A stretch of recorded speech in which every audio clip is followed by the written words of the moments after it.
கடவுளின் மனமாற்றம். கடவுள் இந்த உலகத்தை 6 நாட்களில் படைத்தார் அல்லவா? அந்த படைப்புகளின் ஒவ்வொரு நாள் முடிவிலும் அவர் படைத்துவிட்டு என்ன சொன்னார்? தான் படைத்தது நல்லதென கண்டார் என்ற வார்த்தையை தொடக்க நூல் புத்தகத்தில் நாம் வாசிக்கின்றோம். இப்படி நல்லது என கண்டு கொண்டிருந்த இறைவன் இன்றைய முதல் வாசகத்திற்கு வந்து பாருங்களேன். 6வது அதிகாரத்தில் என்ன காண்கின்றார்? கடவுள் மனிதரை உருவாக்கியதற்காக மனம் வருந்தினார் என்று பார்க்கின்றோம்.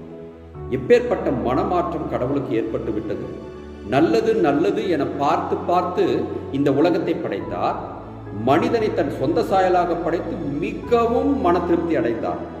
ஆனால் இன்றைய தினத்தில் பாருங்கள், படைத்த படைப்புகள் எல்லாமே நல்லதாகத்தான் கண்டார்.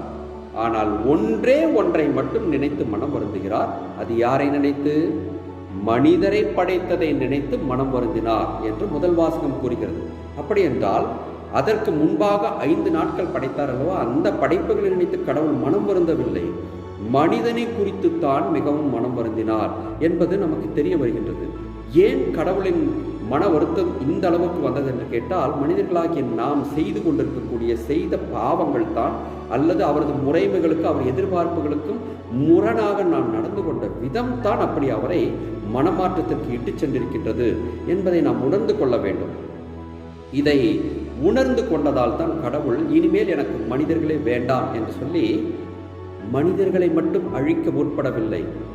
மனிதர்களோடு சேர்ந்து அவனுக்கு முன்பாக படைத்த ஆடு மாடுகள் புல்பூண்டுகள் எல்லாவற்றையும் இந்த பூமியிலிருந்து அழித்து ஒழிப்பேன் என்று சொல்கின்றார்.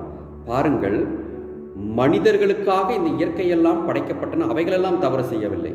ஆனால் மனிதன் ஒருவன் தவறு செய்த பொழுது மனிதனுக்காக வேண்டி இந்த இயற்கையையும் சேர்த்து கடவுள் அழிப்பதாக நமக்கு சொல்லித் தருகின்றார். அப்படி என்றால் இயற்கையின் அழிவுக்கும் மனிதன் தான் காரணமாக இருப்பான் என்பதை எவ்வளவு இலைமறைவு காயாக தொடக்க நூல் புத்தகத்தில் இந்த வாசகத்தில் சொல்லியிருக்கின்றார். உணர்ந்து பார்க்க வேண்டிய தருணம் இது. உணர்ந்து பார்த்து மனிதனாகிய நான் செய்யும் தவறால் இயற்கையும் அழிகிறது என்பதை உணர்ந்து தவறு செய்யாமல் கடவுள் முன்பாக நேர்மையாளராக நிற்போம்.